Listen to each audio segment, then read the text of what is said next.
Welcome to Woodlawn. I'm standing in front of the Jerome Avenue entrance, just steps away from the last stop on the number 4 subway.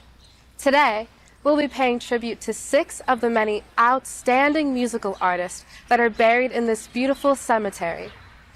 Victor Herbert, Celia Cruz,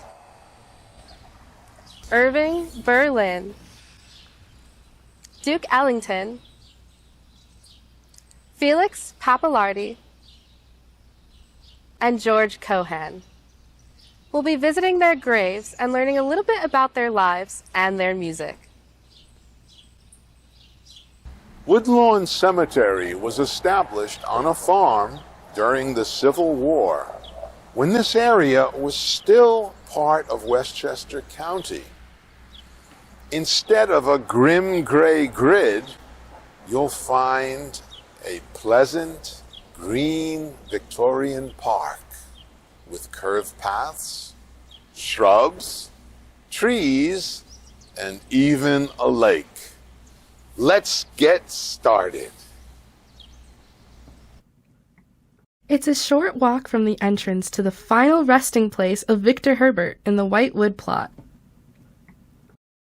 Victor August Herbert was born in the British Isles in 1859 and educated in Germany. He moved to the United States in 1886 and became the principal cellist in the Metropolitan Opera in New York City. In 1898, he became the principal conductor of the Pittsburgh Symphony. However, today he is best known as the composer of symphonic works, chamber works, and 40 comic operettas. His greatest success was Babes in Toyland, which premiered in the Grand Opera of Chicago in 1903. It was adapted repeatedly for film and television throughout the remainder of the century.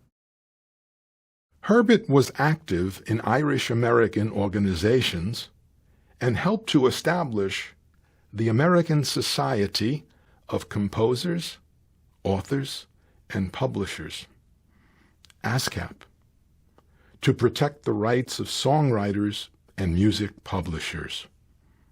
In October 1913, 9 of the founders met in Luchau's, a German restaurant at 110 East 14th Street at Irving Place. In a strange twist of fate, the site of Luchau's, one of my favorite eateries when I attended NYU, became a university dorm in 1998. Herbert died suddenly at the age of 65 in May 1924, shortly before his last show, The Dream Girl, opened on Broadway. He was interred in the mausoleum that bears his name. Not far from the grave of Victor Herbert is the mausoleum of Celia Cruz in the Walnut Plot. Ursula Elaria Celia de la Caridad Cruz Alfonso was born in Havana, Cuba in 1925. She had planned to be a school teacher, but her musical performances were so enthusiastically received that she became a professional singer. She first rose to prominence in her native land, mastering a variety of Afro-Cuban genres. In 1960, after Fidel Castro seized power and nationalized the music field, she left Cuba and eventually settled in the United States. During the 1970s, she signed with Fania Records and became known as the Queen of Salsa music. I first became acquainted with Celia Cruz in 1969 while working for WEVD Radio at 1700 Broadway in Manhattan. Symphony Sid had a show which featured Latin music. Sometimes we would broadcast the show from the St. George Hotel in Brooklyn Heights, when Celia Cruz would perform with Tito Puente. One of my favorite songs was Cuando Salí de Cuba, a poignant song about leaving Cuba. Cuando salí de Cuba, dejé mi vida, dejé mi amor. Cuando salí de Cuba, dejé enterrado mi corazón. When I left Cuba, I left behind my life, I left behind my love. When I left Cuba, I left my heart buried there. When I read Celia's autobiography, I was surprised to learn that the words to the song took on new meaning after her death. Celia Cruz loved Cuba so much that she had soil from Cuba enclosed in her coffin and interred with her in the mausoleum that you see in this photograph. About 300 yards east of the Celia Cruz Mausoleum is the grave of Irving Berlin in the Columbine plot. Born Israel Isidore Berlin in the Russian Empire, he came to Ellis Island at the age of 5. He grew up on the Lower East Side where he ate scraps, wore second-hand clothes, sold newspapers, and sang in saloons and restaurants.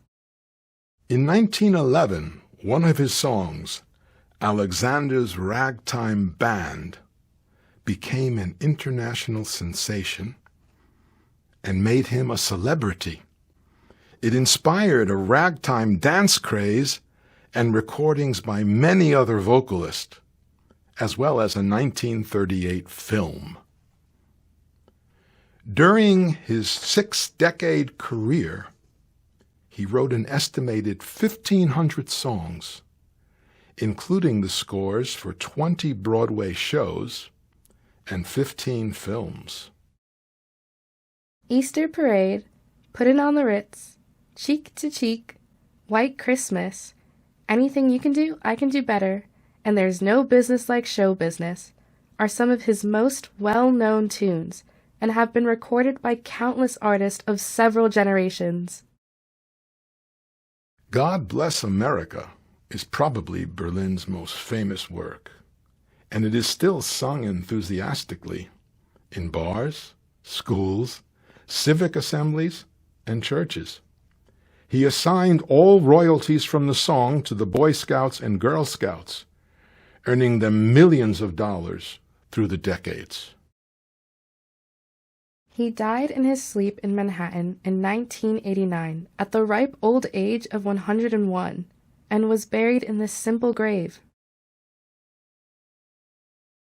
Just a few steps south of the grave of Irving Berlin lies the final resting place of Duke Ellington in the Wild Rose plot. The family burial ground is shaded by a massive oak tree at the intersection of Heather and Knollwood Avenues. Edward Kennedy Ellington was born in Washington, D.C. in 1899. He moved to Harlem in the 1920s and dominated the music industry for 5 decades, achieving national and international success as a composer, pianist, and leader of a jazz orchestra. By the 1930s, Ellington's orchestra consisted of 6 brass instruments, 4 reeds, and a 4-man rhythm section. Duke did not use a baton, but conducted from the piano using visual and musical cues. Radio exposure, sound recordings, and persistent touring through the United States and Western Europe made him a cherished performer for several generations. My first encounter with Ellington's music was as a budding instrumentalist in grade school. There was something magical about the rhythm and melody of Satin Doll, and it remains a personal favorite. When I worked at WEVD as a young man, Symphony Sid and Danny Stiles introduced me to other songs by Ellington, including Caravan, Take the A Train, It Don't Mean a Thing, and other classics. Now that I'm an old man, it's heartwarming to see that Tony Bennett and Lady Gaga have brought Ellington songs to new lands and new generations. Near the final resting place of Duke Ellington is the grave of Felix Pappalardi in the Cliff Plot. Felix Albert Pappalardi Jr. was born in 1939 in the Bronx, graduated from the prestigious High School of Music and Art in Manhattan, and studied classical music at the University of Michigan. He became involved in the folk music scene in Greenwich Village, performing on recordings by Fred Neil, Ian and Sylvia, Buffy St. Marie, Tom Paxton, and John Sebastian. In 1967, Felix achieved international success as the producer of Disraeli Gears, the second album of the British rock group Cream.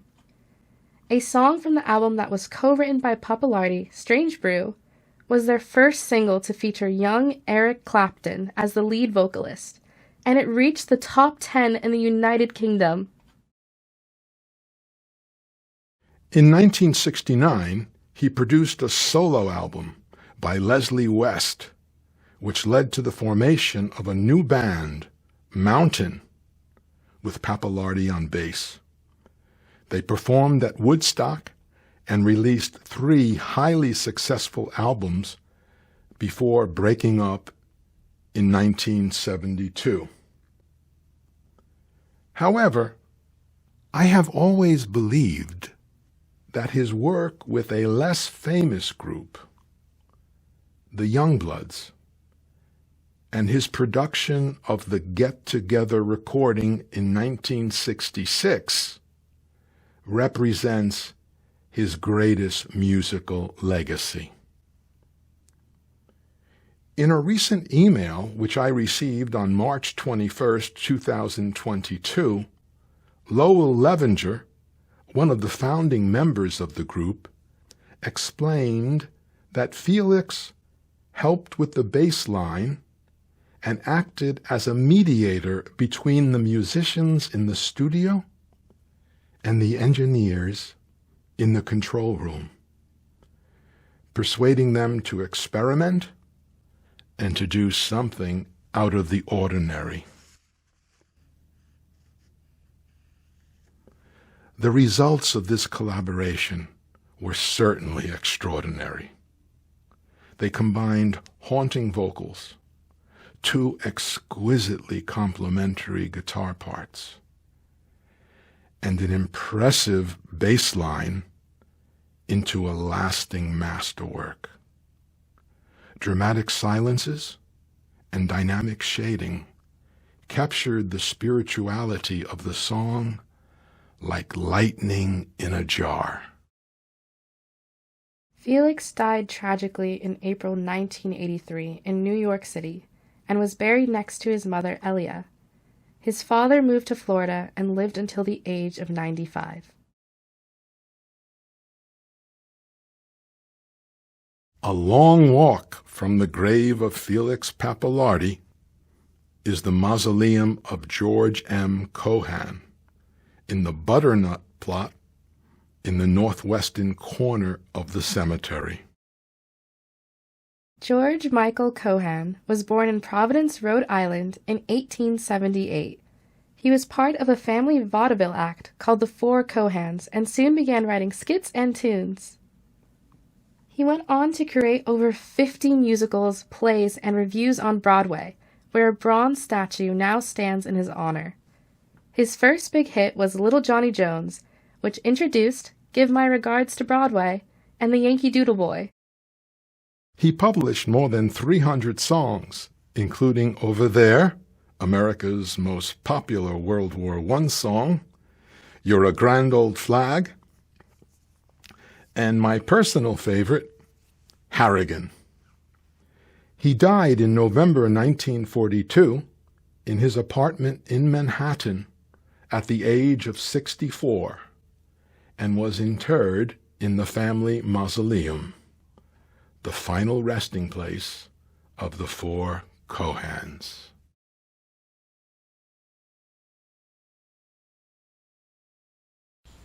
I hope that you have been moved and inspired by a trip to Woodlawn Cemetery. If you have any questions or comments, please share them with us.